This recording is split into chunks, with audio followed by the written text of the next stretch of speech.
परमेश्वर इन दिनों में हम लोगों के समक्ष एक ऐसी तस्वीर दुनिया के सामने रख रहा है कि ये सारी बातों को देख करके मनुष्य बड़े भय के साथ में कि अब क्या होगा, परमेश्वर के पास में आता है या ऐसे को पुकारता है जो उसकी मदद कर सके। पिछले कुछ संदेशों में भी मैंने आप लोगों को बताया कि देश विदेश के बड़े बड़े शासकों ने हार मान ली है और कह दिया है कि अब हमसे कुछ नहीं बन पड़ता, यानी कि परिस्थिति अब मनुष्यों के कंट्रोल से बाहर जा रही है। लेकिन जितना काम परमेश्वर का आगे बढ़ता है, इन दिनों में शैतान भी चुप नहीं बैठा है।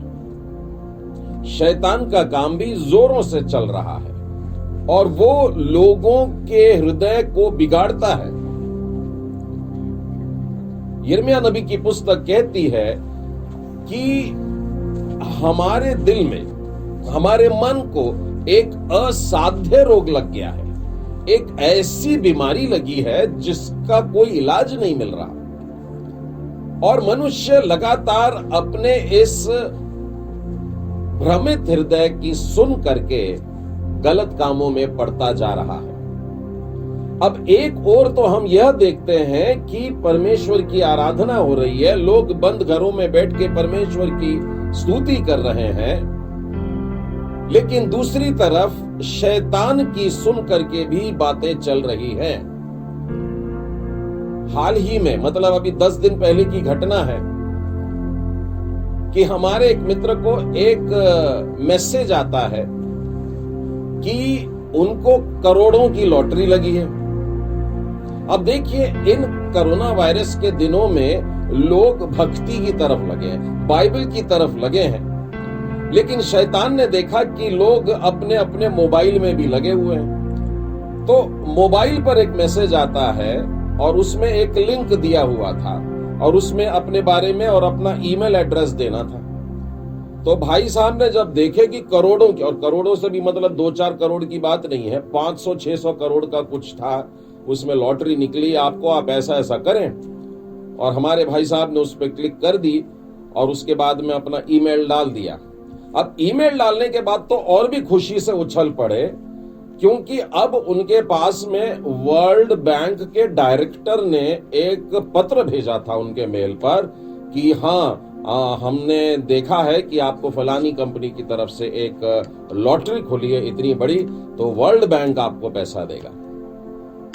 मैं एक बात यहां पर स्पष्ट कर दूं कि वर्ल्ड बैंक लॉटरी के पैसे नहीं देता है, लेकिन आपको एक ऐसे व्यक्ति का पत्र जब मिलता है तो समझ जाइए कि यह फर्जी बात है। मैं ये कहना चाह रहा हूं और इस पर जोर दे रहा हूं कि मनुष्य इन दिनों में जब परमेश्वर की तरफ ध्यान लगना चाहिए, उसका ध्यान उस करोड़ों रुपयों की तरफ लग गया। फिर जब वो मेरे पास में आया कि ब्रदर देखो ऐसा ऐसा लेटर मिला है मेरे को बड़ी निराशा हुई कि मसीही परिवारों में से, चर्च में जाने वाले लोगों से इन दिनों में, जबकि मैं ये अपेक्षा करता हूं कि दिल लगा के प्रभु के आगमन की तैयारी में अपने आप को तैयार कर लें, लोग अभी भी उन करोड़ों के पीछे बैठे हैं। सारा ध्यान हमारा हम उस ओर लगाते हैं। और उसने मुझसे ये कहा कि मैं आपसे सलाह लेने के लिए आया हूं। तो मैंने जब लेटर देखा तो मैंने कहा ये तो काफी पुराना हो गया है, अभी ये तो 10-15 दिन पहले की बात है, कि आपने पहले ही कुछ पैसे भेज दिए इनको। तो बोले हाँ, वो लेटर में लिखा था कि क्लियरेंस अमाउंट भेजना पड़ेगा, तो पहला अमाउंट 2 लाख का तो हमने भेज दिया। तो बोले अभी 15 लाख और मांग रहे हैं ताकि फिर 500 करोड़ मेरे अकाउंट में आ जाएंगे। अब ये कोई क्लियरेंस करके रिजर्व बैंक के द्वारा ऐसा कुछ करके होने वाला है, प्रोसीजर हमको नहीं मालूम, तो आप ब्रदर समझा दीजिए। उन्होंने अपनी जेब से अपने मेहनत के 2 लाख रुपए खो दिए और मुझको ये स्पष्ट उन्हें कहना पड़ा कि आपसे ये बहुत बड़ी गलती हुई है और आप 2 लाख रुपयों से लुट गए हैं। वो बहुत निराश हुआ, मुझ पे गुस्सा भी हो रहा था, पर मैंने कहा अगले वाला पैसा डालोगे तो वो भी लुट जाओगे और यहां से कुछ नहीं आने वाला। उसको समझाया भी बहुत कुछ। इन बातों से हट करके आज मैं आप लोगों को यह बात बताना चाहता हूं कि शैतान बहुत अच्छे से जानता है कि मनुष्य धन का लालची है। कैसी भी परिस्थिति क्यों ना हो, वो अपने पास बटोरना चाहता है। पैसों के लिए विशेष करके बड़ा बड़ा लोभ रखता है। और इन परिस्थितियों में भी मनुष्य ने अपने लालच पर कंट्रोल नहीं पाया। अब जब मैं बहुत छोटा था तो मेरे माता पिता ने मुझको 10 आज्ञाएं याद कराए थे और एक छोटे से बुक मार्क पर वो लिखे हुए थे और छोटी छोटी आज्ञाएं थी। 5वीं आज्ञा बड़ी लगती थी, माता पिता का आदर करना जिससे तेरा भला हो और तू इस भूमि पर तक जीन पाए। पर उसके बाद की जो 5 आज्ञा, तू हत्या न करना, तू विचार न करना, तू चोरी न करना, तू किसी के विरुद्ध झूठी साक्षी न देना, तू लालच न करना। मैं परमेश्वर के बताए हुए इन आज्ञाओं को जब देखता हूं, निर्गमन 20 में या व्यवस्था विवरण 5 में जब आप देखते हैं तो आप पाएंगे कि लालच मत करना ये 10 आज्ञाओं में से 10वीं वाली है। आखिरी निर्देश जो होता है ये साधारणतः बहुत महत्वपूर्ण होता है। सब आदेश देने वाले जानते हैं कि सारी बातें बोलने के बाद में एक खास वाली मैं फिर से बोलूं, और इसीलिए परमेश्वर ने आज्ञा दी तू लालच मत करना। और सच बताऊं तो इतने सरलता से भी नहीं बोला कि तू लालच मत करना। मैं आपको बाइबल में से व्यवस्था विवरण और उसके 5वें अध्याय और उसके 21वें वचन में से ये वाली 10वीं आज्ञा पढ़ करके सुनाता हूं। तू न किसी की पत्नी का लालच करना। बहुत बड़ी आज्ञा, ध्यान से सुनिएगा। ऊपर जो लिखी है वो लिखी है तू हत्या न करना, तू व्यभिचार न करना, तू चोरी न करना, तू किसी के विरुद्ध झूठी साक्षी न देना। तू लालच न करना नहीं लिखा है, डिस्क्राइब करके लिखा है। इसका मतलब कुछ खास मतलब होगा कि परमेश्वर हमको यह आज्ञा समझा के बता रहा है। तू किसी की पत्नी का लालच न करना और न किसी के घर का लालच करना, न उसके खेत का लालच करना, न उसके दास का लालच करना, न उसकी दासी का लालच करना, न उसके बैल या गधे का लालच करना, न उसकी किसी और वस्तु का लालच करना। परमेश्वर हमको ये सारी बातें ऐसे डिटेल में एक करके बता रहा है। और इस श्रेणी में सारे मनुष्य गिने जाते हैं। ये आज्ञा सबके लिए है और हर बात का लालच नहीं करना है। लालच से तात्पर्य यह है कि किसी और के पास में कुछ है जो मेरे पास में नहीं है, तो मेरे अंदर एक तीव्र इच्छा जागृत होती है कि काश मेरे पास भी वही होता। और ये इच्छा जागृत होने का मतलब है लालच होना। और एक बार लालच उत्पन्न हो जाती है तब भयानक पाप हो जाता है।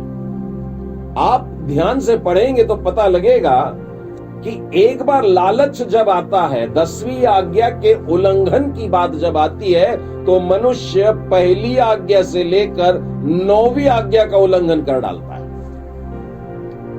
बाइबल में बहुत सारे ऐसे उदाहरण हैं और आज हम इन्हीं में से कुछ पर मनन करने जा रहे हैं। और इस बात के लिए मेरा मुख्य उद्देश्य यही है कि इन दिनों में भटकने का नहीं। शैतान बहुत चाहेगा, परमेश्वर की तरफ जा रहा है, बाइबल पढ़ने लगा है, गाना गाने लगा है, स्तुति करने लगा है, ऑनलाइन मीटिंग अटेंड करता है, तो वो हमारे जीवन में कुछ ऐसा दिखा देता है जिससे हम बहक जाते हैं। परमेश्वर ने जब आदम से पूछा उत्पत्ति के 3 अध्याय में, क्या तूने फल खाया, तो उसने इशारा स्त्री की तरफ कर दिया। देखिए, परमेश्वर आपसे बात कर रहा है और आप दोष किसी पे लगाते हैं, दोषारोपण। यानी मनुष्य जब लालच से भरता है तो किस प्रकार से बदलता है। और उसी प्रकार से स्त्री से भी पूछता है तो स्त्री भी यही कहती है कि वो सर्प ने बहका दिया था। बहकने की बात तब आती है जब आपके पास में जानकारी नहीं हो या फिर अधूरी जानकारी हो। आदम और हव्वा बहुत अच्छे से जानते थे कि परमेश्वर ने हमको इस वृक्ष का फल खाने से मना किया है, लेकिन फिर भी वे दोष लगा रहे हैं कि ये इसके कारण हुआ। और आदम के दोष पर अगर ध्यान देंगे तो उसने केवल स्त्री पर दोष नहीं लगाया, परंतु परमेश्वर पर दोष लगा करके कहता है कि तूने जो स्त्री मेरे साथ में रहने को दिया उसने खिला दी। अगर स्त्री के उस खाने के वर्णन को अगर आप उत्पत्ति 3 में देखें तो वहां पर पता लगता है कि स्त्री के अंदर एक इच्छा जागृत हुई कि वो परमेश्वर के तुल्य हो जाए। परमेश्वर के तुल्य होने की इच्छा जागृत होना। परमेश्वर ऊंचे पर विराजमान है, उसके बराबर होने की इच्छा। संसार में सबसे पहला पाप ये नहीं कि इंसान ने फल खा लिया, पर ये कि इंसान ने लालच किया। और आपको जानकर बड़ा ताज्जुब होगा कि मनुष्यों के द्वारा ही किया हुआ पहला पाप लालच नहीं, परंतु संसार में पहला पाप जो हुआ वो भी लालच ही था। यशायाह नबी की पुस्तक और उसके 14वें अध्याय के 14वें वचन में आपको लेकर के चलता हूं, और वहां पर इस प्रकार से लिखा है कि शैतान परमेश्वर के समान होना चाह रहा था, और लिखता है मैं मेघों से भी ऊंचे ऊंचे स्थानों के ऊपर चढ़ूंगा, मैं परम प्रधान के तुल्य हो जाऊंगा। देखिए, बिल्कुल यही शब्द उत्पत्ति 3 में आया है। स्त्री के सामने ये लोभ आया, उसकी आंखें चमचमाने लग गई, वो फल बड़ा प्यारा लगने लग गया। कल भी वही था वो फल और वृक्ष भी वही था, लेकिन कल किसी ने बताया नहीं था कि ये फल खाने से परमेश्वर के तुल्य हो जाएगी। यही पाप शैतान ने किया था।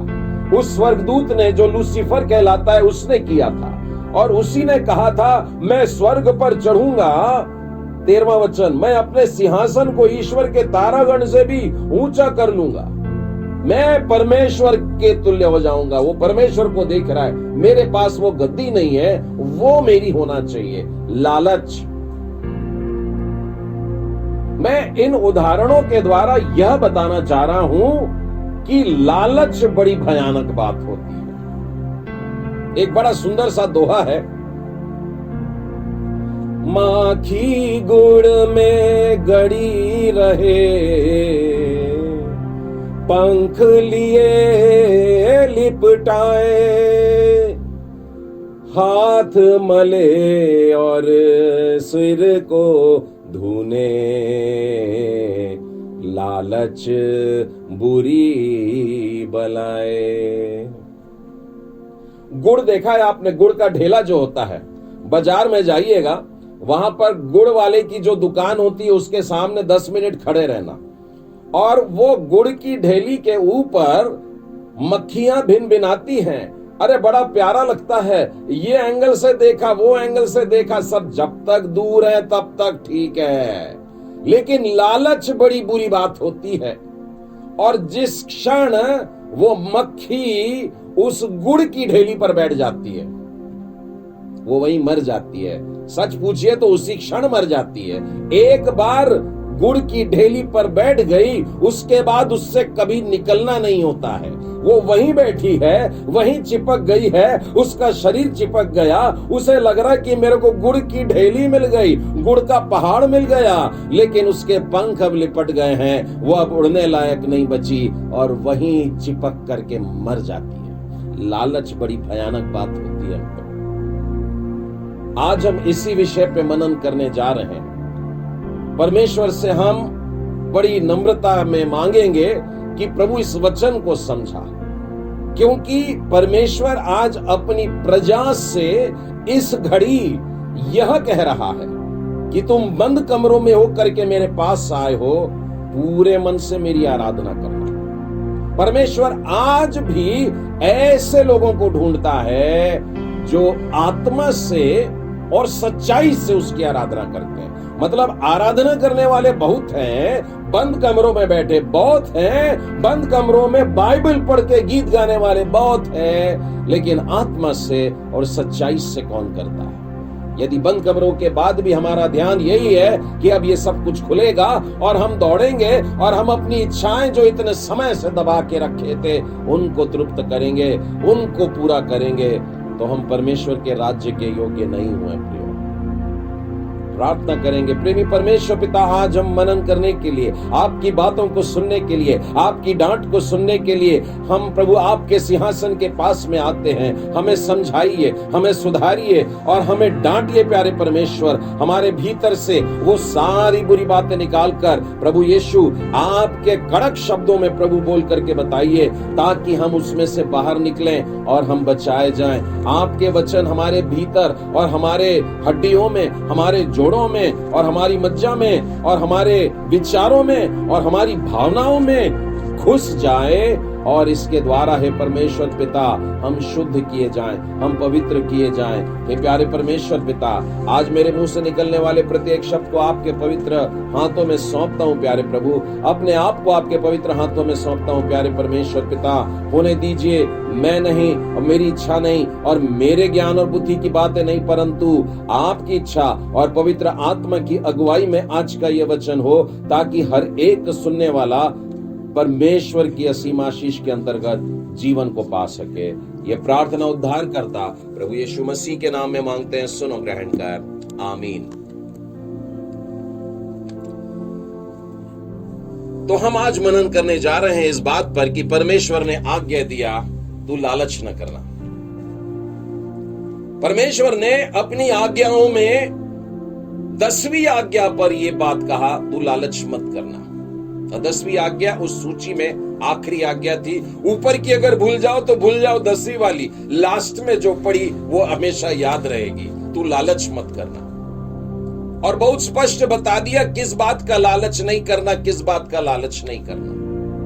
कल बच्चों के साथ में जब बैठा था तो एक नन्हे से बालक ने इस बड़ी बात को गाने में डाल करके सुनाया था और उसने शिमशोन के जीवन के ऊपर एक गाना लिखा कि शिमशोन शिमशोन बता कि तेरी ताकत कहां है। मराठी में लिखा हुआ गीत है, बड़ा सुंदर। और उसमें शुरू के शब्द थे कि शिमशोन ने बताया नहीं कि उसकी ताकत कहां पर है। लेकिन जैसे जैसे गाना आगे बढ़ा, पहला स्टैंजा, दूसरा और तीसरा, तब पता लगता है कि ये लालच में पड़ गया, एक पलिश्ती स्त्री की लालच में पड़ गया और व्यभिचार में गिर गया।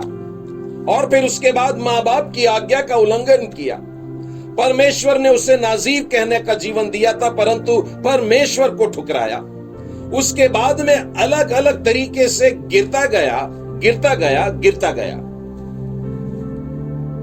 पूरी तरह से गिर गया, परमेश्वर की नजर से गिर गया और अपने बाल भी कटवा लिए। परमेश्वर ने उससे छोड़ दिया और तब वो गुलाम बन करके वहां अपने दुश्मनों की सेवा करता था।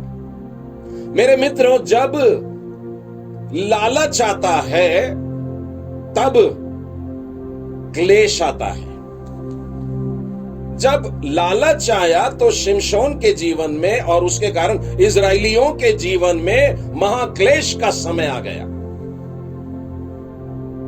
और लालच इतनी भयानक बात इसीलिए है क्योंकि बाइबल में 3 अलग अलग जगह पर लिखा है लालच मूर्ति पूजा है। मेरे साथ में खोलिएगा कुलूसियों के नाम पौलुस प्रेरित की पत्री और उसका 3रा अध्याय, कुलूसियों का 3रा अध्याय और उसके 5वें और 6वें वचन को आपके सामने पढ़ रहा हूं। इसीलिए अपने उन अंगों को मार डालो जो पृथ्वी पर हैं, अर्थात व्यभिचार, अशुद्धता, दुष्कामना, बुरी लालसा और लोभ को जो मूर्ति पूजा के बराबर है। अब देखिए, हमारा परमेश्वर जलन रखने वाला परमेश्वर है।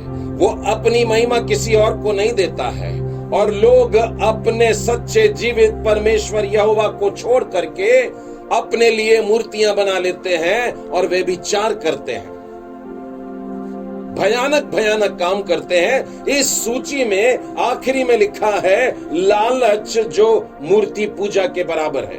यानी ये सारी बातें मनुष्य कर रहा है, परमेश्वर की आराधना न करके, मूर्ति पूजा करके। और होता क्या है, अगला वचन देखिए, इन्हीं के कारण परमेश्वर का प्रकोप आज्ञा न मानने वालों पर पड़ता है। समझे आप? दुनिया सोच रही है कहां से आया, लोगों ने बताया वुहान से आया है, और वुहान बोल नहीं पा रहे तो आसानी से बोल दिया चीन से आ रहा है। ये बीमारी कहां से आई, तो वो वायरस का नाम स्पष्ट बोलना नहीं आया तो बोले चीनी वायरस है। बाइबल बता रहा है, परमेश्वर का वचन बता रहा है कि ये तबाही कहां से आ रही है। लिखा है इन्हीं के कारण परमेश्वर का प्रकोप आज्ञा न मानने वालों पर पड़ता है। और यह प्रकोप अब मैं देख रहा हूं कि सारी दुनिया पर आया हुआ है। अब ये समझ सकते हैं आप कि आज्ञा कौन कौन नहीं मान रहा है। सारी दुनिया परमेश्वर की आज्ञाओं के विरोध में चल रही है। अब ये सोचने की बात नहीं है कि ये चमगादड़ों से आया है क्या, इस पर इन्वेस्टिगेशन की जरूरत नहीं है कि क्या वहां के सी मार्केट से आया है। इस बात को जानने के लिए कोई एजेंसी स्थापित करने की जरूरत नहीं कि क्या चीन ने जानबूझ करके यह फैलाया है। बाइबल कहती है कि परमेश्वर का यह प्रकोप इसीलिए आया है क्योंकि मनुष्यों ने परमेश्वर की आज्ञाओं का पालन करना छोड़ दिया है। देखिए कितनी भयानक बात है। और आज उन्हीं सूची में से एक पर, केवल एक पर मनन करने जा रहे हैं हम लोग, और वो है ये वाली बात जिसके लिए परमेश्वर ने कहा कि ये जो तुम करते हो ये मूर्ति पूजा के बराबर। मेरे को बड़ा क्रोध आता। परमेश्वर कह रहा है ये वही वाला पाप है जो लूसीफर ने स्वर्ग में किया था कि मेरे तुल्य बैठना चाहता था। ये वही वाला पाप है जिसके कारण समस्त मानव जाति आज पाप के नीचे है। ये वही पहला पाप है जो आदम और हव्वा ने उस बगीचे में किया था। वे मेरे तुल्य बनना चाह रहे थे। ये लालच क्यों? एक बात ध्यान रखना, मैं और आप परमेश्वर की संतान बनते हैं यदि हम प्रभु यीशु मसीह पर विश्वास करें। मैं और आप जो पाना चाहते हैं, हम यीशु मसीह के संगी वारिस बनना चाहते हैं, उसके लिए पवित्र तरीके बाइबल में ही लिखे हैं, लेकिन शैतानी तरीका होता है उसके तुल्य बन जाना। आज इन्हीं बातों से हमें परमेश्वर का वचन सचेत कर रहा है। जब हम इन बातों पर पढ़ते हैं तो हम गिरते क्यों हैं? देखिए, मैं आपको पहला तिमोथी और उसके 6वें अध्याय में लेकर के चलता हूं। 9वें वचन में लिखा है, जो धनी होना चाहते हैं, जो धन का लोभ रखते हैं, वे ऐसी परीक्षा और फंदे और बहुत सी व्यर्थ और हानिकारक लालसाओं में फंसते हैं जो मनुष्यों को बिगाड़ देती हैं और विनाश के समुद्र में डुबा देती हैं, क्योंकि रुपये का लोभ सब प्रकार की बुराइयों की जड़ है। यहां पर शब्द आया है रुपये का लोभ। यहां डॉलर का और अलग अलग कौन से होते हैं वो रूबल्स और ये वो नहीं आए। और बाइबल में यहां पर मुझको रुपये का लोभ लिखा है। और मैंने और भी 1-2 ट्रांसलेशन में देखा, वहां भी रुपया मिला, तो मैं सोचा कुछ बात होगी। पुराने समय में रुपया ये शब्द रूपा से आया है, और रूपा मतलब होता है चांदी।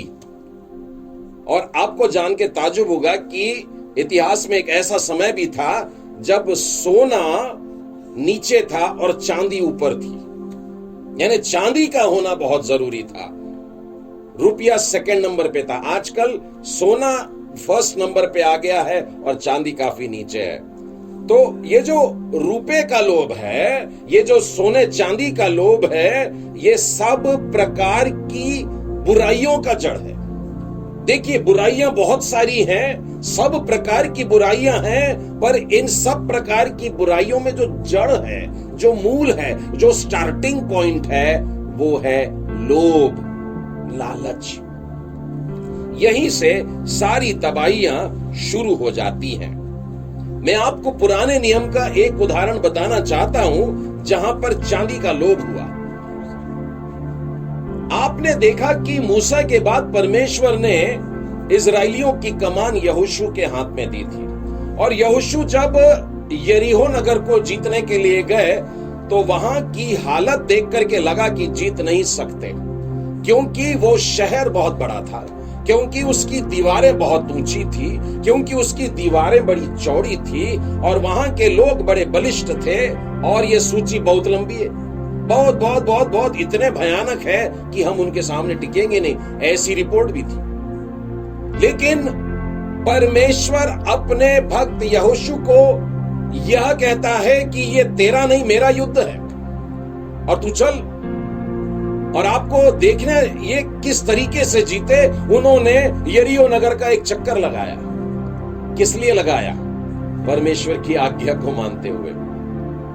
और उन्होंने चक्कर लगाया, दूसरे दिन, तीसरे दिन, चौथे दिन, पांचवें दिन, छठवें दिन, और ये उसमें उस शहर के चारों तरफ चल रहे हैं और प्रार्थना में चल रहे हैं और अपनी समस्या को घेर लिए, लेकिन शाम को अपनी जगह जाकर बैठ रहे थे। सातवें दिन उन्होंने इसके 7 चक्कर लगाए और उसके अंत में परमेश्वर की जय जयकार किए। क्या? कि ये यरीहो जीत गए, क्योंकि परमेश्वर ने कह दिया था, मैंने इनको तुम्हारे हाथ में कर दिया। परमेश्वर ने इनसे कहा था कि इस नगर को तहस नहस कर डालना, और यहाँ की हर एक चीज अशुद्ध है, कुछ को भी हाथ मत लगाना, और वहां से कोई भी चीज उठा के लाना नहीं, सब अशुद्ध है। अब जब यरीहो को रौंदने के लिए आगे बढ़ते हैं, तब हम पाते हैं कि उनके सैनिकों में से एक ऐसा है प्रधान, जो एक तंबू में अंदर जाता है, एक घर में अंदर घुसता है, और वहां पर शिनार देश की एक सुंदर ओढ़नी, सबसे एक्सपेंसिव वाली, यानी आज के समय में जो मलमल की या सिल्क की सबसे सुपर वाली होगी, वो उसको ओढ़ना मिला। और उसके बाद लिखा है 200 शेकेल चांदी मिली, और 50 शेकेल सोने की एक ईंट दिखाई दी। और फिर उसके बाद लिखा है, मैं उनका लालच करके उन्हें रख लिया, वे मेरे डेरे में भीतर भूमि में गड़े हैं, और सबके नीचे चांदी है। चांदी जो सबसे महंगी है, रूपा जो सबसे महंगा है, वो चीज मैंने सबसे नीचे रखी है। मेरा लोभ उस बात के लिए बहुत। ये घटना तब हुई जब यरीहो के एक बड़े शहर के जीतने के बाद इजरायली लोग अगले शहर को जीतने जब गए, ए नगर को, और उन्हें लगा अरे ये तो बिल्कुल छोटा सा है, इसको तो यूं जीत लेंगे। लेकिन जब युद्ध करने के लिए गए तो पिट करके आए, और 36 सैनिकों को भी गंवा करके आए। और यहोशू रोने लगा और बोला, हे परमेश्वर पिता, आपने कहा था मैं तेरे साथ रहूंगा, युद्धों में तेरे साथ रहूंगा, और हर एक युद्ध तू जीतेगा। परमेश्वर ने कहा था, खबरदार, मैंने कहा था तू मेरी आज्ञाओं को मानेगा तो मैं तेरे साथ रहूंगा। आज हम अपनी जिंदगी के युद्धों को क्यों हार जाते हैं? यही कारण है कि जिस बात के लिए परमेश्वर ने मना किया था वो कर लेते हैं, लालच। हम अच्छे खासे अपने मार्ग पर चल रहे होते हैं, हम दाएं तरफ देखते, हम बाएं तरफ देखते, और परमेश्वर पर से नजर उठा के सोचते हैं ये पास वाला अच्छा है, ये इधर वाला अच्छा है। हम परमेश्वर के बनाए उस मकान को नहीं देख रहे जो यीशु ने हमारे लिए तैयार किया है। हम यहीं पर देख रहे हैं, यहीं जमना चाहते हैं। और जब हम इस प्रकार से लालच करते हैं प्रियो, तो फंस जाते हैं। और आकान ने यरीहो में गया और वहां से ये चीजों को उठा करके लाया, छुपा करके लाया, और बाइबल कहती है उसने ले जाके अपने तंबू में गड्ढा खोदा और उसके अंदर सबसे नीचे चांदी को डाल दिया, फिर सोना डाल दिया, कपड़ा भी डाल दिया और सब कुछ ढांक दिया, कोई नहीं देखेगा। बाइबल कहती है मेरे प्रियो, मेरे जीवन का कोई क्षण परमेश्वर से छिपा हुआ नहीं है। मैं उसकी आत्मा से भाग करके कभी नहीं जा सकता। मैं छुप करके कोई काम नहीं कर सकता। मैं अंधेरे में वो कौन सा काम करूं जो उजाले में नहीं दिखाई देगा। मैं अकेले में कौन सा काम करूं जो कि चौराहे पे लाके मुझे खड़ा नहीं रखेगा। मेरे सारे जीवन के एक एक बातें परमेश्वर जानता है। परमेश्वर से कुछ भी छिपा हुआ नहीं। तो जब ए नगर को हार गए तो यहोशू रोने लगा और परमेश्वर ने उसे बताया कि तेरी मंडली में पाप है इसलिए। और यहोशू ने जब खोज करके निकाला, एक लंबा पैसेज है उसको पढ़िएगा, बाद में पता लगा कि ये यहोशू से हुआ है, आकान से हुआ है। और आकान सामने आता है और स्वीकार करता है कि हाँ ये मेरे ही कारण हुआ। और तब यहोशू आकान के तंबू में लोगों को भेजता है और वे उसके डेरे में गए और खोदे और निकाले सारी चीजों को, और ये सब चीजों के नीचे में चांदी भी उनको मिल गई और उन्होंने ला करके यहोशू के सामने, वरन यहोवा के सामने रख दिया। और उसके बाद क्या हुआ देखिए, बड़ी भयानक बात है। अगर कोई मारपीट की पिक्चर होती तो वहां पर एक स्लोगन आ जाता था कि छोटे बच्चे और कमजोर दिल वाले इसे न देखें। उसके बाद लिखा है कि आकान को खड़ा किया गया, उसकी चांदी उसके पास रखी गई और वो ओढ़ना वहां रखा गया और सोने की ईंट वहां पर रखी गई है। उसके बेटे को ला करके वहां खड़ा करे, उसकी बेटियों को ला करके खड़ा करे, उसके दास और दासी, उसका पूरा परिवार ला करके बीच में एक तराई में, आकोर की तराई बोलते हैं, वहां ले जा करके खड़ा किए। और उसके बाद क्या किए पता है? पत्थर उठाए, उसकी जितनी संपत्ति थी वो भी साथ में आई है, उसके जितने भी जानवर थे, पालतू जानवर थे, पशु पक्षी थे, उनको भी लेकर के आया। आकान का एक भी संबंधी वहां पर नहीं रहा। अभी मानो पूरे परिवार को, दास दासियों को भी लेकर के आया, उसकी पत्नियां, उसके बच्चे, उसके जानवर, सबको ला करके खड़ा किया है। और इजरायलियों ने अपने हाथ में पत्थर उठाया। मैं ये दृश्य को जब देखता हूं तो मुझे बड़ी भयानक थरथरी कांपती है। और मैं ये देखता हूं कि जब लोगों ने पत्थर उठा करके मारने का एक्शन किया तो आकान के एक छोटे से बच्चे ने अपने आप को आकान पप्पा बोल करके ऐसा पैर से लिपट गया।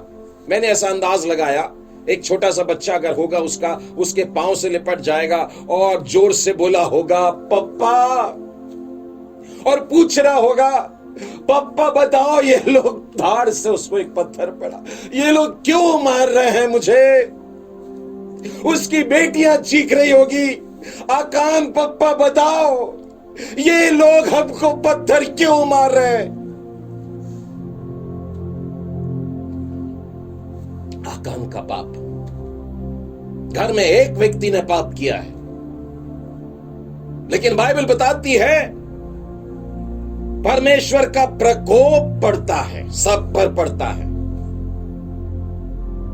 और सारे लोग उस प्रकोप के नीचे तड़पते हैं, भुगतते हैं। और बाइबल में लिखा है कि पत्थरों का ढेर भी लग जाने के बाद उन्हें जला डाला। पत्थर मार खा के शायद अधमरे पड़े हो, जिंदा जला डाला। मेरे प्रियो, मैं आग्रह करता हूं आपसे, अगर लालच की कोई सी भी बात हमारे जीवन में अंदर है तो उसे निकाल कर दूर फेंकना पड़ेगा। ये मॉरल साइंस की आज्ञा नहीं है, परंतु परमेश्वर, जीवते परमेश्वर की आज्ञा है। 10वीं आज्ञा है, तू लालच मत करना। और आकान का उदाहरण देखिए, आकान भी मरा और आकान के परिवार के सब लोग उसमें मर जाते हैं। जब हम लालच करने लगते हैं तो परमेश्वर के सामने खड़े रहने लायक नहीं रहते हैं। परमेश्वर हमको रिजेक्ट कर डालता है। एक और उदाहरण बताना चाहूंगा आपको, मेरे साथ में चलिए पहला शमूएल और उसके 15वें अध्याय में। यहां पर हम देखते हैं कि इजराइल का पहला राजा शाऊल, परमेश्वर ने इजराइलियों को पहले ही आगाह कर दिया था, लेकिन इजराइलियों ने कहा नहीं, हमको तो वैसे ही राजा चाहिए जैसे अन्य जातियों में होते हैं। परमेश्वर ने कहा ठीक है ले लो, लेकिन तकलीफ होगी। अब शाऊल के जीवन में धीरे धीरे एक गिरावट आने लगती है और हम देखते हैं कि बार बार वो धोखा खा रहा है, वो गलतियां कर रहा है, पाप कर रहा है, परमेश्वर की बात को नहीं मानते हुए आगे बढ़ रहा है। और उन्हीं में से एक है कि जब अमालेकियों से युद्ध होने जा रहा है तो उनके लिए कहा कि वहां पर के सारे लोग जो हैं और सारी संपत्ति जो है वो अशुद्ध है, उनमें से कुछ को भी न लाना। वहां पर देखिए बहुत स्पष्ट लिखा है, अब तो जाकर अमालेकियों को मारो, जो कुछ उनका है उस पर बिना कोमलता किए नष्ट कर। पुरुषों को, क्या स्त्री, क्या बच्चा, क्या दूध पीता, क्या गाय बैल, क्या भेड़ बकरी, क्या ऊंट, क्या गधा, सबको सबको सबको समूल नाश कर दे।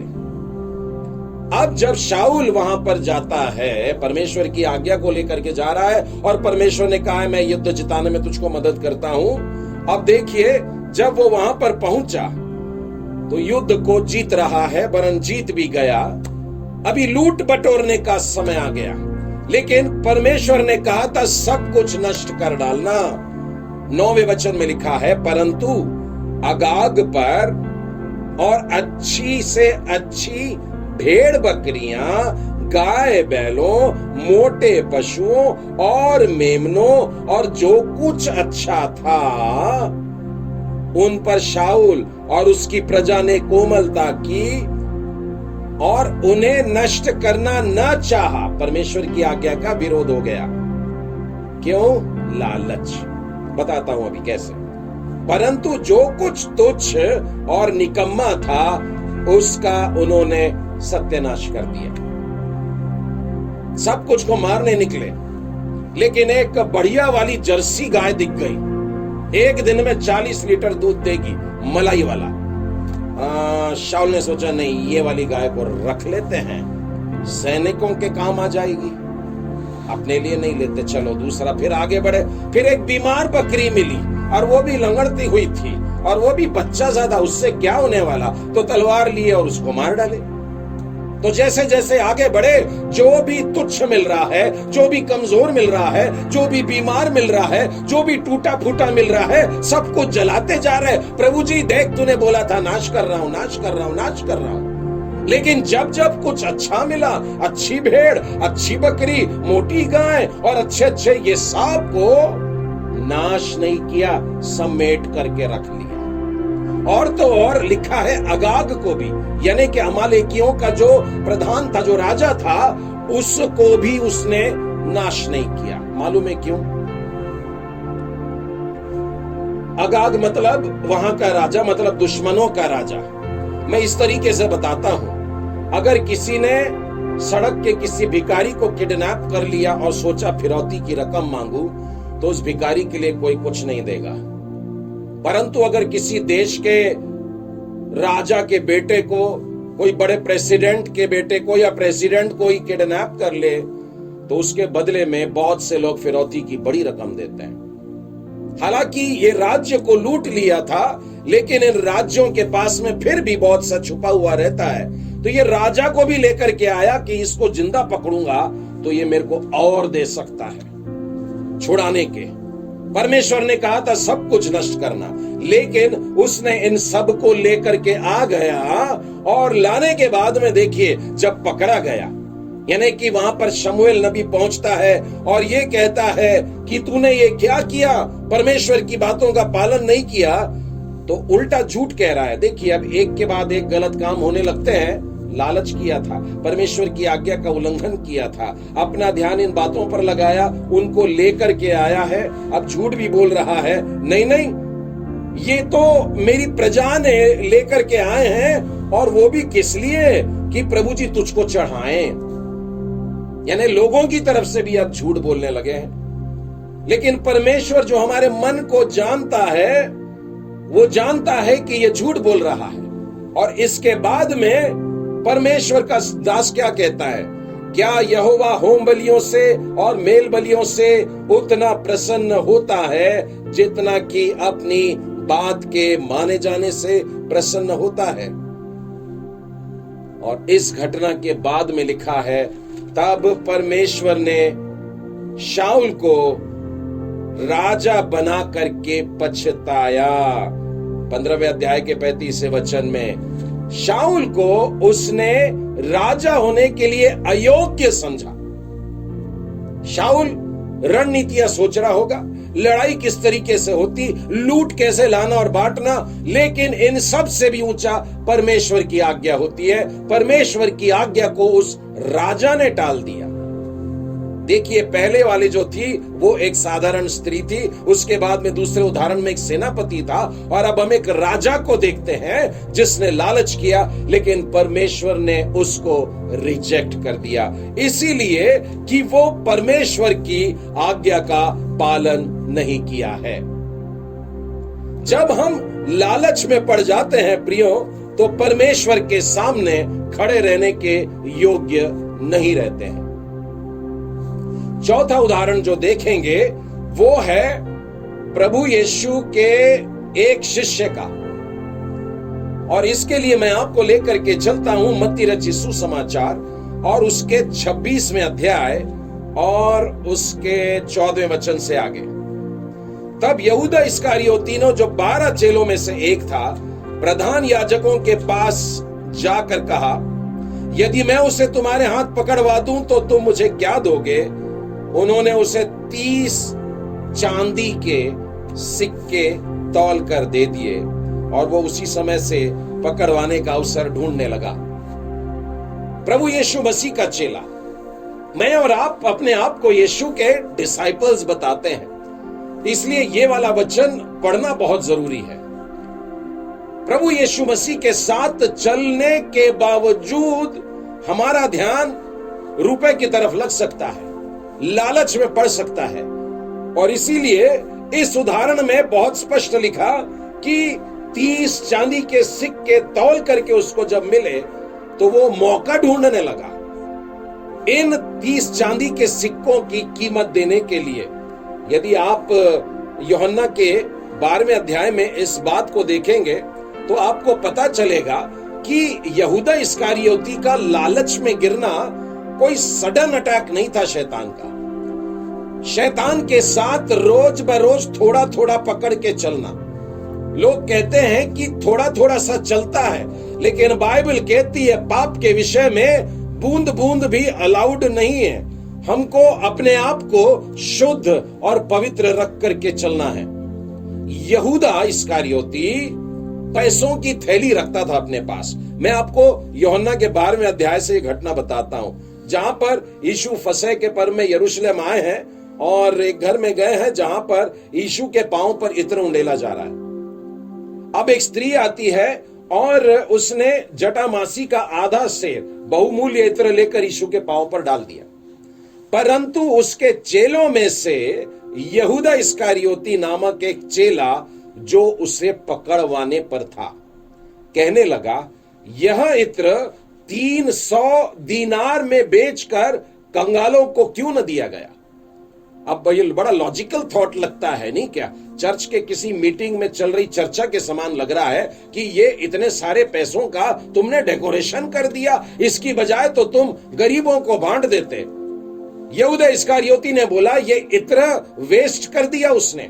ये 300 दिनार मतलब साल भर में इंसान जितना कमाता है वो लाखों रुपयों का तुमने नाश कर दिया, बहा दिया। अब देखिए, प्रभु यीशु मन को जांचते हैं। उन्होंने क्या कहा? यहूदा ने यह बात इसलिए नहीं बोला कि वो कंगालों की चिंता करता था।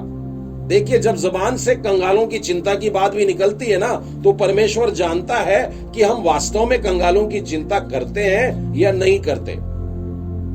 परंतु यहूदा ने यह इसलिए कहा क्योंकि वो चोर था। उसकी जो पहचान है वो चोर था, और उसके पास उनकी थैली रहती थी, यानी चेलों के लिए जितना भी कोई कंट्रीब्यूशन आता था तो वो यहूदा के पास एक थैली में जमा करते थे, और यहूदा क्या करता था, उसमें जो कुछ डाला जाता था उसमें से निकाल लेता था। यानी पैसों का लोभ शुरू से चलता आ रहा है। यानी परमेश्वर देखो कितना प्यारा है, यीशु कितना संयमी और सहनशील है। यीशु को शुरू से मालूम था, जिस बार यहूदा ने पहली बार निकाला होगा तब भी मालूम था, लेकिन उसको मौका मौका मौका देता ही रहा। और अब यीशु के पकड़वाने की बारी जब आ गई, तब भी इसी लोभ में पड़ करके चांदी मांग लिए, रुपया मांग लिए, रुपये मांग लिए, क्योंकि लोभ सब बातों की जड़ होती है।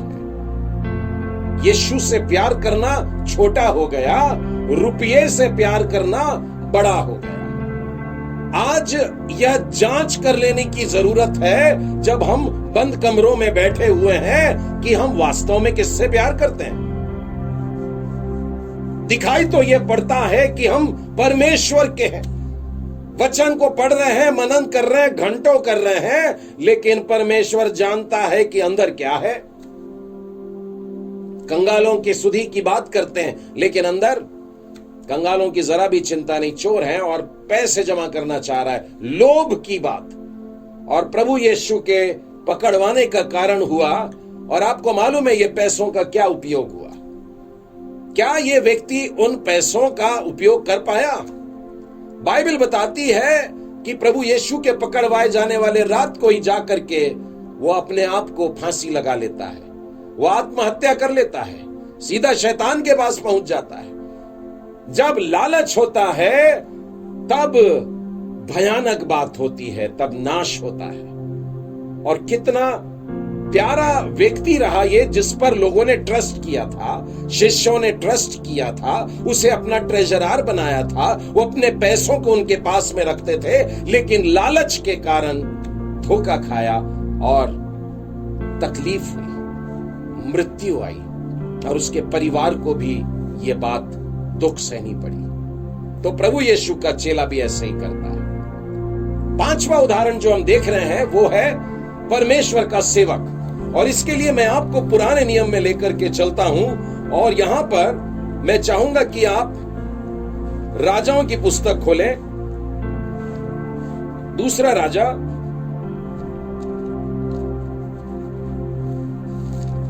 और उसके 5वें अध्याय में आइएगा। छोटे बच्चों को कल हमने यही वाली कहानी बताई थी, नामान कोढ़ी की।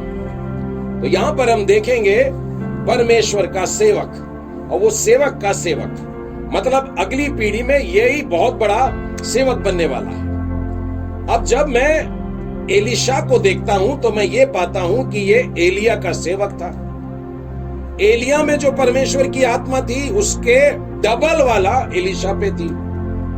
तो मैं ये भी अंदाज लगा रहा था कि जब एलीशा के उठा लिए जाने का समय आता तो एलीशा का जो सेवक था 3rd नंबर पे यानी गेहजी, तो वो परमेश्वर से बोलता, प्रभु जी एलीशा में जो है उसका डबल मेरे को चाहिए। मतलब एलिया के डबल का डबल यानी 4 टाइम्स। और परमेश्वर क्यों नहीं देता?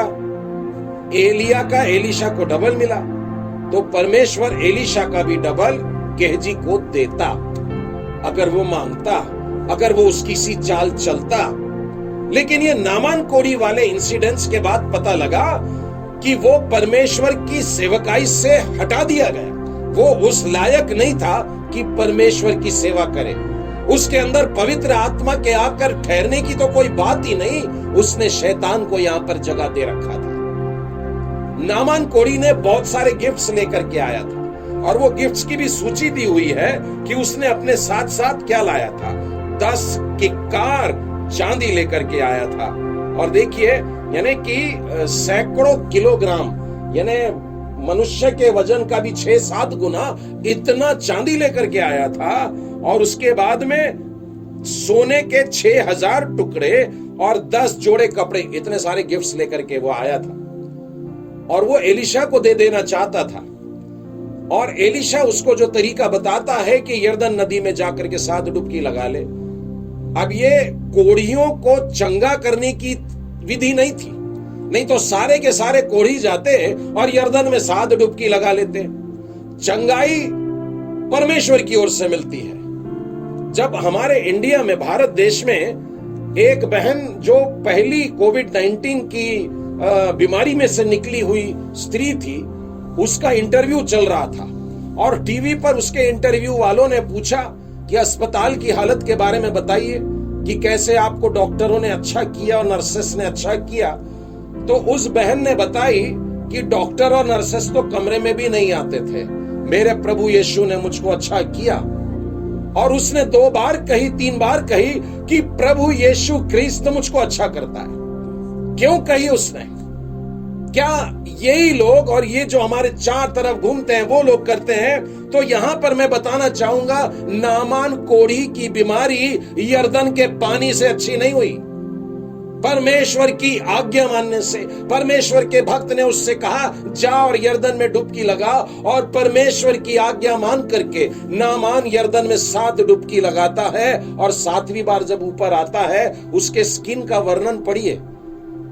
जैसे एक मासूम बच्चा, जैसे एक जवान बच्चा होता है, उसकी सॉफ्ट स्किन होती है उसके समान। और इसके पहले कोढ़ मतलब सूख गया, गल गया और खून टपकता है, शरीर गल जाता, वो सब दूर होकर के पूरा शरीर उसको प्राप्त हुआ।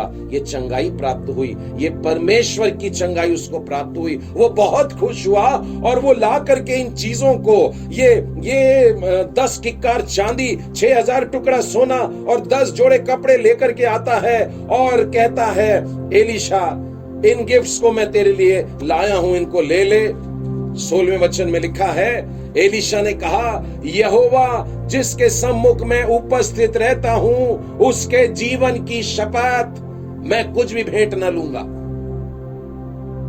अब एलीशा ने जब मना किया नामान को, उस समय उसका सेवक गेहजी बाजू में खड़ा है और बजाय नामान की चंगाई को देखने के, बजाय एलीशा की ईमानदारी देखने से, बजाय परमेश्वर की उपस्थिति देखने से, उसकी नजर चांदी पे लगी है, उसकी नजर सोने पर लगी है, उसकी नजर उन मलमल के कपड़ों पर लगी हुई है। और इन चीजों को देख करके उसके अंदर लालच आ गई। परमेश्वर के घर में खड़े रह करके भी देखिए, शैतान दबोच लेता है, लालच समा सकता है। मैं और आप इस बात से दूर नहीं है, हमारे इर्द गिर्द ही शैतान मंडराता रहता है, मौका ढूंढता है। बस एक छोटा सा पंक्चर करेगा, एक छोटा सा छेद कर देगा और हमारे गुब्बारे में से पूरी हवा निकल जाएगी। हमें चाहिए परमेश्वर की धार्मिकता में ऐसे बढ़े कि ये लालच जैसी बातों की तरफ भी नजर न रखें। मेरे प्रियो, यहां पर लिखा है कि अब एलीशा क्या करता है, भागते हुए जाता है। लिखा है दौड़ते गया। देखिए पाप कैसा दौड़ाता है, यानी पाप करने को भी इंसान दौड़ लगाता है, पसीना निकालता है, श्रम करता है पाप करने के लिए, नरक के तरफ जाने के लिए। लिखा है मैं तो दौड़ करके जाऊंगा और उससे कुछ ना कुछ ले लूंगा, कुछ ना कुछ ले लूंगा। गेहजी दबा हुआ है, लालच में दबा है, शैतान को अपने सर पर बैठने दिया है। और जब जाता है तो देखिए वहां पर लिखा है, यहां शब्दों पर बड़ा गौर करना, नामान किसी को अपने पीछे दौड़ता हुआ आता देख करके उससे मिलने को रथ से उतर पड़ा। रथ पर जा रहा था और ये पैदल दौड़ रहा था, लेकिन दौड़ लगाते लगाते देखिए घोड़े की भी दौड़ दौड़ जाते हैं। पाप इतना भयानक होता है कि दौड़ा देता है मौत के लिए। अब गेहजी दौड़ते हुए गया तो लिखा है रथ रोक करके, शब्द ध्यान देना, रथ को रोक दिया और फिर रुक करके रथ पर से नीचे उतरा और पलट करके उससे पूछता है, सब ठीक तो है ना? और ये कहता है हाँ हाँ हाँ सब ठीक है, एक प्रॉब्लम हो गया है। क्या प्रॉब्लम है? मेरे स्वामी ने मुझे यहां भेजा है। झूठ शुरू हो गया। मैंने कहा था आपसे, ये लालच करने वाला 10 आज्ञाओं का उल्लंघन कर रहा है।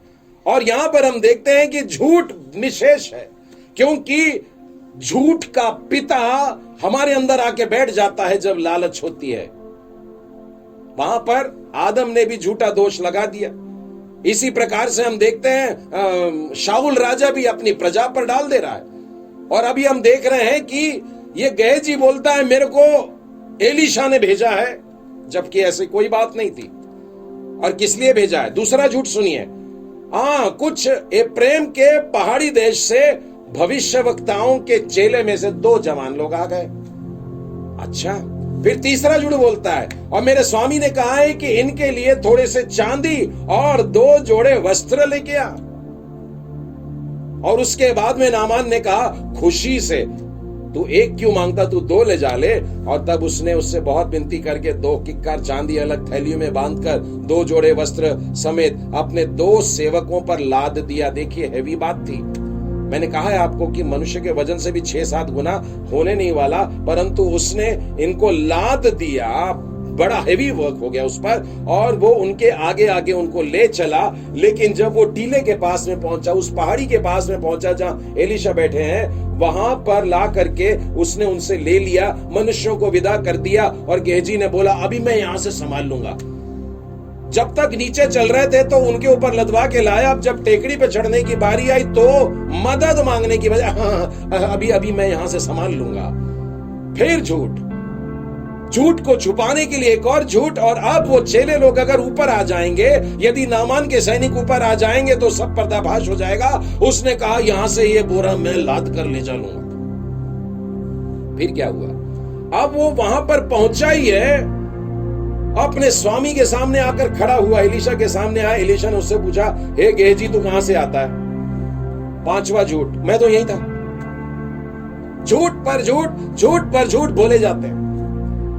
मेरे प्रियो, एक और बात यहीं पे कहना चाहूंगा, अपने जीवन में अगर झूठ नहीं निकला है तो समझ जाना कि हमारे जीवन के अंदर शैतान ने घर बनाया है, लालच हमारे अंदर है और हम अभी परमेश्वर से बहुत दूर हैं और न्याय के पास में खड़े हैं। हम अपनी मौत के पास में खड़े हैं, हम अपने अंत के पास में खड़े हैं। अपने जीवन में झांक करके देखिए, कहीं झूठ बोलने की बातें तो नहीं चलती। अगर झूठ है कहीं भी तो निकाल के दूर करना। अब उसने कहा तेरा दास तो कहीं नहीं गया, मैं तो यही था। उसने उससे कहा जब वह पुरुष इधर मुंह फेर कर तुझसे मिलने को रथ से उतरा। जब हम पढ़ रहे थे मैंने आपसे 2 बार कहा था, याद रखना। परमेश्वर का जन अपने कक्ष में बैठ करके प्रार्थना कर रहा है, लेकिन आधा किलोमीटर दूर जंगल में क्या हो रहा है वो दृश्य सीसीटीवी पे मानो एलीशा देख रहा है। वो पूरा दृश्य देख रहा है कि वो रथ के पीछे पीछे तू दौड़ के गया और जाकर के वो रथ रुक गया और वो रथ से उतर करके पीछे मुड़ करके बोला सब ठीक तो है। इतनी सारी बातें परमेश्वर का जन सुना रहा है। परमेश्वर तो और भी बारीकी से एक एक पल, हमारी एक एक और हमारी एक एक करवट और हमारी एक एक मुंह से निकलने वाले गालियां और हमारे मन में चलने वाले विचार, उन सब को भी जोर से सुनता है। कुछ भी बात छिपी हुई नहीं है। अब ध्यान देना इस बात पर। उसका झूठ पकड़ा गया, उसके लालच पकड़ा गया और उसने जो चुरा के लाया था वो भी देखा गया। क्या ये समय चांदी या वस्त्र या जैतून या दाग की बारियां, भेड़ बकरियां, गाय बैल, दास दासी लेने का है? मैंने जिस बात से आरंभ किया वो यही था कि इन लॉकडाउन के दिनों में भी मसीह परिवार का वो जन पैसों के पीछे, कि कोई मेरे को लॉटरी के लाखों करोड़ों दे रहा है, कहां ध्यान लगा है? बाइबल पूछती है कि क्या ये वो समय है कि जब तुम धन दौलत जमा करने की बात सोचते हो? क्या ये गाय बैल, भेड़ बकरी, दाग की बारी, चांदी वस्त्र, ये सब जमा करने का समय है? अब उसके बाद दंड आता है। इस कारण से नामान का कोढ़ तुझे, आगे सुनिएगा क्या बोलता है, नामान का कोढ़ तुझे और तेरे वंश को, आगे सुनना ध्यान से, नामान का कोढ़ तुझे, तेरे वंश को सदा लगा रहेगा। और तब वो हिंसा श्वेत कोढ़ी होकर उसके सामने से चला गया, एलीशा के सामने से चला गया, परमेश्वर के सामने से चला गया, रिजेक्टेड, निकाल दिया गया, इस लायक नहीं है कि परमेश्वर की सेवा करे, इस लायक नहीं रहा कि परमेश्वर ने 4 गुना पवित्र आत्मा की सामर्थ उसके लिए रखा, लेकिन वो उस लायक नहीं निकला और वो वहां से अलग कर दिया गया। मेरे प्रियो, क्या किया था इसने? अपने लिए धन इकट्ठा कर रहा था, झूठ बोल करके एकत्र कर रहा था, लालच में पड़ करके कर रहा था। आज अपने जीवन में अगर ऐसा तनिक भी मिलता है, क्षण भी मिलता है ऐसा, जब लालच में पड़ रहे हैं, तुरंत अपने घुटनों पर आकर परमेश्वर से माफी मांगने का है। इस उदाहरण में मैं देखता हूं कि उसके हाल में क्या मिला, कुछ भी नहीं। हम आकान को देखते हैं, बहुत कुछ लाया, उसको क्या मिला? कुछ भी नहीं। शाऊल ने अपने लिए बहुत बटोरा, क्या मिला उसको? कुछ भी नहीं।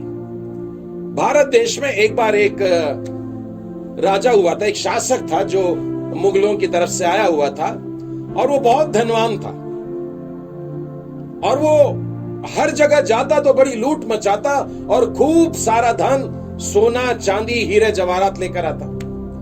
उसकी जिंदगी के जब आखिरी क्षणों में वो आया तो कुछ इतिहासकार, कहानीकार ऐसे बताते हैं कि उसने अपने मरने के समय बोला कि मेरी सारी धन दौलत मेरे सामने लाकर मुझको दिखाओ। और जिस कक्ष में वो बीमार पड़ा था, मरने पर था, उसके कमरे में जगह नहीं बची कि उसका सोना और चांदी और हीरे और जवाहरात सब कुछ ला करके उसकी आंखों के सामने रखा गया। और लोग अपने मनी मन सोच रहे थे कि देखो कितना लोभी आदमी है, मरते समय में भी एक बार देखना चाहता था।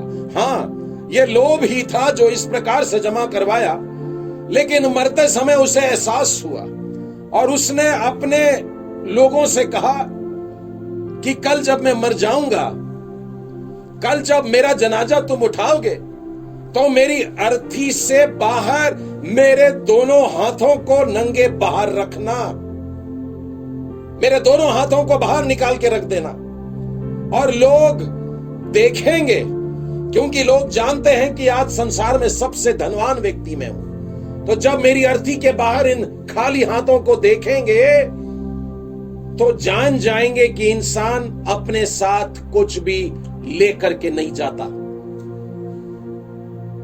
बड़ी भयानक बात है मेरे प्रियो। अय्यूब ने भी यही कहा था कि मैं मां के पेट से जब आया तो नंगा आया था, और मैं जानता हूं कि नंगा जाऊंगा, इसलिए मैं किसी बात का लोभ नहीं करता। परमेश्वर ने दिया था और परमेश्वर ने लिया, परमेश्वर धन्य है। अपने जीवन में प्रतिदिन ये वाक्य बोलने की आदत हमको डालना चाहिए। हम यहां संसार में कुछ लेकर के नहीं आए हैं और अपने साथ कुछ भी लेकर के नहीं जाएंगे, परंतु फिर भी लोग अपने लिए बटोरते ही रहते हैं। मैं एक आखिरी उदाहरण बता करके समाप्त करना चाहूंगा। मैं आपको लेकर के चल रहा हूं प्रेरितों के काम और उसके 5वें अध्याय में, और इस उदाहरण के द्वारा मैं आपको यह बताना चाहता हूं। गीत में ऐसा है, धन संपत्ति अपने समझानो,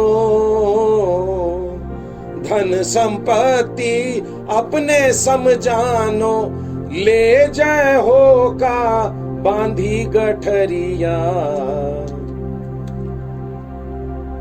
जो कुछ बटोरा है इस संसार में, क्या उसकी गठरी बांध करके ले जाओगे? जब इस संसार से जाओगे तो अपने साथ कितना पैसा ले जाओगे? कितना सोना ले जा सकते हो अपने साथ? हनन्याह और सफीरा की घटना बताऊंगा। इसका एक बैकग्राउंड बता दूं। 4थे अध्याय के आखिरी पैरा में विश्वासियों का एक सामूहिक जीवन लिखा है। अमीर और गरीब सब प्रकार के लोग विश्वास करके कलीसिया में शामिल हो रहे थे, और जो धनवान लोग थे, जिनके पास बहुत जमीन, बहुत मकान, बहुत कपड़े, बहुत धन था, ये इन चीजों को बेच डालते थे और वो रकम लाकर के प्रेरितों के चरणों में रख देते थे। और ऐसे ही कुछ घटनाएं घटी, और आखिरी घटना बरनबास की लिखी है कि उसकी कुछ भूमि थी उसकी, उसने उसको बेचा और उसका दाम लेकर के प्रेरितों के पांव पर रख दिया। और यहां पर यह होता था कि उसने ला करके दिया और वो गरीबों में बांट दिया करते थे। और सब के सब लोग मानो एक ही लेवल पे, एक ही फाइनेंशियल स्टेटस पे चर्च जी रहा था, क्योंकि सारी वस्तुएं साझे की थी, मिलकर के सब लोगों का सब कुछ होता था। अब ये घटना देख रहे हैं चर्च के और 2 मेंबर्स। देखिए, इस घटना में एक और नए प्रकार के लोग हैं जो सिर्फ मेंबर्स हैं। हमने अलग अलग लोगों को देखा है, साधारण लोगों को देखा, सैनिक के प्रधान को देखा, सेनापति देखा, राजा देखा, प्रभु यीशु मसीह का चेला देखा, और परमेश्वर का एक मिनिस्टर, एक सेवक देखा, और अब इस आखिरी उदाहरण में हम देख रहे हैं चर्च के साधारण मेंबर्स। यानी आज मैं और आपके लिए ये वचन बिल्कुल लागू होता है। और यहां पर हम देखते हैं कि हनन्याह और सफीरा के बीच में बात चल रही है। हाय, तुमने देखा? हाँ देखा। क्या ये लोग कितना सम्मान पाते हैं जब वो लोग आते हैं और बड़ा सा डोनेशन देते हैं। हाय, वो मंच पर खड़े होकर के कितनी तालियां लूट लेते हैं। हम लोग भी थोड़ा सा पालेंगे। हनन्याह और सफीरा ने ये करा कि हम भी अपनी जमीन बेचेंगे और प्रेरितों के पास में ला करके देंगे। और उन्होंने एक प्लेज कार्ड साइन कर दिया और उन्होंने मंडली में खड़े होकर के कह दिया कि हम अपनी जमीन को बेचते हैं और उसकी जमीन की कीमत ला करके यहां पर दे देते हैं। अब देखिए, वचन पढ़ते हैं। हनन्याह नामक एक मनुष्य और उसकी पत्नी सफीरा ने कुछ भूमि बेची। यहां पर लिखा है कि कुछ भूमि बेची। बरनबास के लिए लिखा है उसके पास कुछ ही भूमि थी जो उसने बेच दिया, लेकिन हनन्याह और सफीरा के लिए लिखा है उनके पास जो जमीन थी उसमें से थोड़ी जमीन बेच दी। ये बेच देने के बाद भी हनन्याह और सफीरा के पास में बहुत था, लेकिन जब इन्होंने ये जमीन बेच दी, मैं ऐसा अंदाज लगाता हूं उन्होंने सोचा था कि ये 1 लाख में जमीन जाएगी, और जब बिक गई तो सामने वाले ने बोली में बोल दिया 25 लाख। अब हनन्याह और सफीरा ने तो सोचा था हम 1 लाख देंगे, लेकिन खरीदने वालों ने 25 लाख दे दिया। अब क्या करें? तो हनन्याह और सफीरा, हस्बैंड और वाइफ, अपने घर में बैठ करके अब एक निर्णय ले रहे हैं क्या किया जाए। आप दोनों जन मिलकर के इस निष्कर्ष पर पहुंचते हैं अपन ने तो 1 लाख सोचा देना देने की। परमेश्वर का आत्मा कह रहा है नहीं, तुमने कहा था हम जमीन बेच रहे हैं और जमीन की कीमत ला करके दे रहे हैं, परंतु दूसरी आवाज ने बोला नहीं नहीं नहीं, तुमने बोला था ना कि ये जमीन की 1 लाख कीमत होगी, हम लोग जमीन की कीमत देंगे, मतलब 1 लाख देने की बात थी। और परमेश्वर की आत्मा फिर धीमी हो गई, नहीं, तुमने कहा था कि तुम जमीन की कीमत दे रहे हो। और शैतान की आवाज को और वॉल्यूम बढ़ा दिया और परमेश्वर की आत्मा की आवाज को और धीमा कर दिया, धीमा कर दिया और धीमा कर दिया। और हुआ ये कि वो छोटी रकम लेकर के आया और उसने पतरस के सामने रखा, और पतरस ने अभी पोटली खोला नहीं है, उसने अभी गिनना शुरू नहीं किया है, लेकिन रखते समय ही लिखा है पतरस ने कहा, हे हनन्याह, शैतान ने तेरे मन में यह बात क्यों डाली कि तू पवित्र आत्मा से झूठ बोले। पवित्र आत्मा से झूठ बोल रहा है। और लिखा है उसने अपने भूमि की कीमत ला करके वहां दी और बोला यह है मेरी जमीन की कीमत। पवित्र आत्मा से उसने झूठ बोला। अगर चाहता कि 1 ही लाख देना, मैं समझता हूं वो बोल देता कि मैंने इसको 25 लाख में बेचा है, मैं केवल 1 लाख ही दे रहा हूं, तो सच हो जाता था। लेकिन उसने कहा मैंने अपनी जमीन बेच दिया और ये पैसा ला करके दे रहा हूं, और ये जमीन की कीमत है। भूमि के दाम में से उसने अपने पास कुछ रख लिया था जो उसने बताया नहीं, और इसलिए पतरस ने उसको डांट लगाई। और हुआ क्या, बाइबल बताती है कि यह बात चलते चलते ही ये बात सुन रहा है, और सुनते सुनते ही गिर पड़ा और गिर करके अपने प्राण छोड़ दिए। और जब ये घटना हुई तो फिर जवानों ने लिया और उसको गाड़ दिया। अभी घर में खबर भी नहीं पहुंची, पता नहीं क्यों। लेकिन लिखा है लगभग 3 घंटे के बाद उसकी पत्नी जो कुछ हुआ था ना जानकर वहां पर आती है। उसको कुछ भी नहीं मालूम है कि क्या हुआ, कि मेरे पति ने आके पहले यहां बता दिया और पतरस ने डांट लगाया और पवित्र आत्मा से झूठ बोला, बता दिया, और मेरा पति मर गया। 3 घंटे पहले की बात थी। अब पत्नी आई बड़ी कॉन्फिडेंटली और वहां आकर के खड़ी हुई, और तब पतरस ने उससे पूछा कि क्या तुमने इतने में ही इस जमीन को बेचा? झूठ, पहले भी झूठ, अभी भी झूठ। यानी लालची लोग झूठ बोलते हैं। रुपये का लोभ रखने वाले परमेश्वर से झूठ बोलते हैं और परमेश्वर की आत्मा से भी झूठ बोलते हैं और उसका दुर्गति, उसका फल भुगतते हैं। और उस स्त्री ने कहा, हाँ, इतने में ही पतरस ने उससे कहा, ये क्या बात है कि तुम दोनों ने प्रभु के आत्मा से परीक्षा के लिए एका किया है? तेरे पति के गाड़ने वाले अभी अभी लौट कर ही आ रहे हैं और तुझे भी बाहर लेकर के जाएंगे, अर्थात मृत्यु। मेरे प्रियो, ये लालच में पड़ करके कोई भी मृत्यु से बचा नहीं। ये अदन की बारी में शुरू हुआ था और अदन की बारी से भी पहले लूसीफर ने स्वर्ग में शुरू किया था। और अब प्रभु यीशु मसीह के आने के कुछ समय पहले की बात में शैतान लालच का ही इस्तेमाल कर रहा है और लोगों के हृदय में इन दिनों में लालच को ही उत्पन्न करके, अलग अलग प्रकार की लालच, आप पढ़िएगा, बहुत सारी लालच है वहां पर। और उसने स्टार्ट करते समय व्यवस्था विवरण 5 में कहा है, किसी स्त्री का लालच न करना, किसी के घर का लालच न करना, किसी के बेटे बेटियों का लालच नहीं, किसी के दास दासियों का नहीं, किसी भी वस्तु का नहीं, किसी भी चीज का लालच नहीं करना है।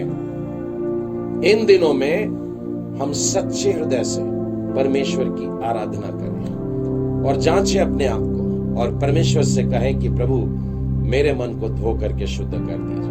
आइए हम लोग प्रार्थना करें। सर्वशक्तिमान प्रेमी परमेश्वर पिता, आज के इस सुंदर प्यारे दिन के लिए धन्यवाद, इस पवित्र वार के लिए धन्यवाद। यीशु, जबकि आज के दिन आपने शैतान पर विजय पाया, धन्यवाद प्रभु यीशु। आप मृतकों में से जी उठे, प्रभु धन्यवाद। प्यारे परमेश्वर, आपने हम सबको धर्मी ठहराया, आप हमारे लिए स्वर्ग में जगह तैयार करते हैं। हे दयालु परमेश्वर पिता, इस संसार में रहते हुए आपका वचन हमसे स्पष्ट कहता है कि तू धन का लोभ न करना। आपने अपने सुसमाचार में कहा है कि एक धनवान का या धन के लोभी का स्वर्ग के राज्य में प्रवेश करना कितना कठिन है। एक ऊंट सुई के नाके में से निकल जाएगा, परंतु एक धन का लोभी स्वर्ग राज्य में कभी नहीं पहुंच पाएगा। हे प्यारे परमेश्वर, आज हमने जाना कि लोभ के आ जाने से हम 10 आज्ञाओं का उल्लंघन करते हैं, हम परमेश्वर को त्याग देते हैं, हम परमेश्वर को छोड़ करके अपने लिए लोहा, चांदी और सोने जैसी चीजों पर भरोसा रख करके उनको अपना ईश्वर बना लेते हैं। हम तुझको छोड़ करके, हे प्रभु, उन चीजों पर भरोसा रखते हैं, हम मानो व्यभिचार करते हैं। प्यारे परमेश्वर पिता, आपका वचन कहता है कि ये तो मूर्ति पूजा के बराबर है। हे दयालु परमेश्वर पिता, आज इस मंडली में, आज इस ऑनलाइन फेलोशिप में प्रभु, जितने भी प्रिय भाई बहन सुन रहे हैं, हम उनके जीवन को आपके पवित्र हाथों में देते हैं और प्रार्थना करते हैं प्यारे परमेश्वर पिता कि हमारे जीवन में हमारी नजरें केवल और केवल आपके उस कलवरी के बहते लहू पर, सामर्थी लहू पर, चमत्कारी लहू पर लगे रहे और उसी पर भरोसा रखें हम अपने अनंत जीवन की आशीषों के लिए। हे दयालु परमेश्वर पिता, हम आपसे प्रार्थना करते और विनती करते प्रभु, जितनों ने आज के वचन को सुन करके अपने हृदय में, अपने अंदर से पश्चाताप किया है, प्रभु परमेश्वर उनके पश्चाताप को आप ग्रहण करें। उनके आंसुओं को पोंछने वाले परमेश्वर आप है। आपने इन अंतिम दिनों में फिर एक बार हमारे पाप को हम पर उजागर किया है, हमें दिखाया हमें किन बातों से पलटना है। और इन सारे उदाहरणों में हमने ये देखा प्रभु जी कि ये तेरे प्रजा के लोग थे, ये तेरे बच्चे थे, ये तेरे सेवक थे, ये तेरे चेले थे, ये तेरे चर्च के मेंबर थे, जिन्होंने तुझको धोखा दिया क्योंकि लालच किया। आज जबकि संसार के अंत के तरफ हम बढ़ते हैं, तो आज हमें भी प्रभु इस भयानक पाप से बचाइए। हमें लगता है छोटी सी बात है, लेकिन यही बात हम पर मृत्यु दंड ले आती है। ये प्यारे परमेश्वर पिता, हम आपसे विनती और प्रार्थना करते हैं, जितने भी जवान हैं प्रभु परमेश्वर, उन्हें जवानी के उन अभिलाषाओं से बचा करके रख प्यारे प्रभु जी। जितने भी नौजवान लोग हैं प्यारे परमेश्वर पिता और नवविवाहित लोग हैं प्यारे प्रभु, अपने अपने पति और अपने पत्नी के प्रति एक वफादार बन करके रहें और दूसरों के घरों में ताका झांकी ना करें। हे दयालु परमेश्वर पिता, जितने बड़े हैं और बुजुर्गों में भी हैं, हे प्यारे परमेश्वर, उन्हें भी इस प्रकार के लालच के पाप से प्रभु बचा के रख। जो नन्हे और मासूम बच्चे हैं, इस छोटी सी उम्र से प्रभु जी लालच के पाप से उन्हें बचा करके रख। और उन्हें देख प्रभु, जैसे आपने अपने आप को दे दिया, वैसे हर एक व्यक्ति दिल खोलकर अपने आप को खाली करना सीख ले। ये प्यारे परमेश्वर पिता, आज के वचन के द्वारा आपने मुझसे और मेरे प्रिय भाई बहनों से, मेरे माता पिताओं से, मेरे घर के बड़े बुजुर्गों से भी बातें की है प्रभु जी। हम आपको बहुत धन्यवाद देते हैं। इन वचनों के अनुसार, तेरी इच्छा के अनुसार प्रभु जी हम चलने वाले बने, ऐसी आशीष प्रदान कर। सारी महिमा, आदर और गौरव आपको देते हुए इस प्रार्थना को हम अपने उद्धारकर्ता प्रभु यीशु मसीह के नाम में मांगते हैं। सुनो, ग्रहण कर। आमीन।